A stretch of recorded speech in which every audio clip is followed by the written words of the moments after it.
inmişler. Hayır, olamaz. Acaba arkadaşlarım nerede kaldı? Yoksa hayır, olamaz.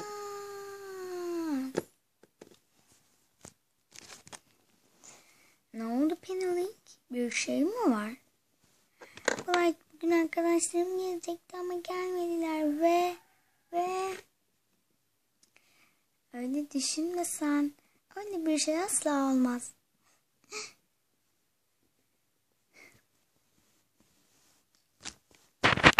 Ama ya olursa? Merak etme Penelope. Seni dışarı götürecek halleri yok.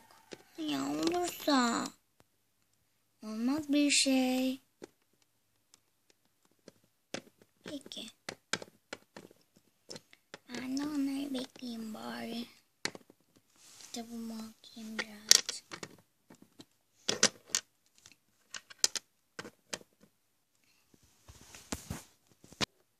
Umarım götürmezler.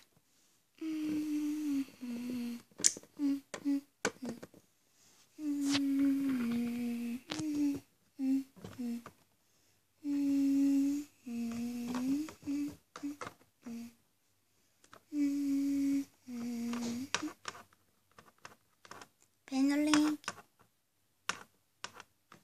Aç kapıyı. Kesinlikle Zoe geldi.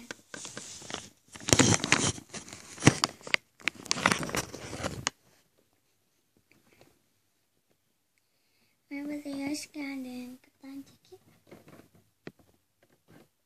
Hadi gir. Ay, takıldım da.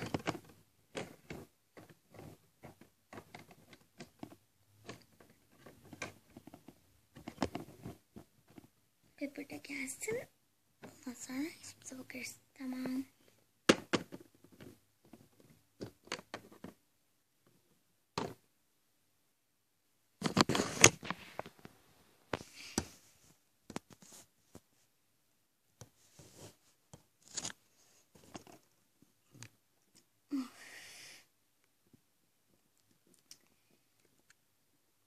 Şu Pepper hemen gelsin, işimizi halledelim. Bir şey mi dedin? Acaba? Yok ya, ben şu Pepper bekliyorum da.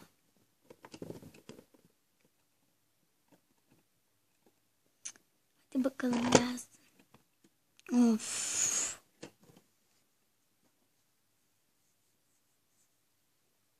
Evet arkadaşlar, Pepper şu an Miniş karavanının içinde olduğu için kullanacağım. Ses gelirse kusura bakmayın.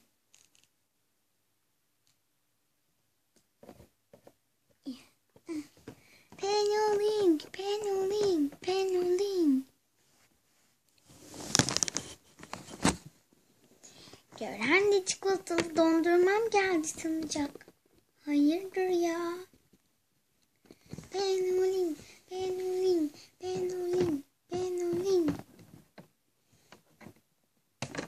Hoş geldin. Gir içeri.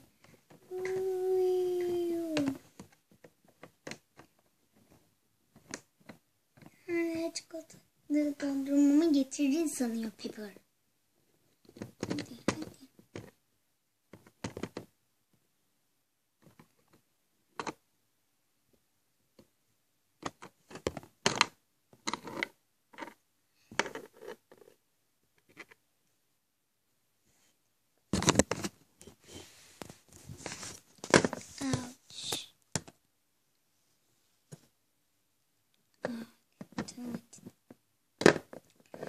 Hadi artık hemen gidelim Zoe.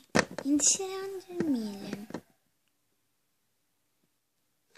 Neymiş o olay bakayım? Neymiş? Ben melek gibiyimdir. Her yerde gezerim.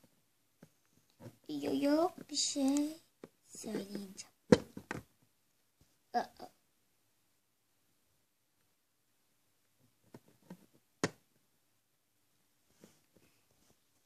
Neredeyim ben?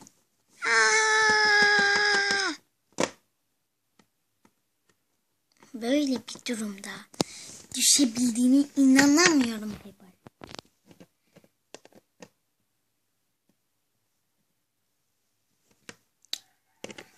Neymiş o?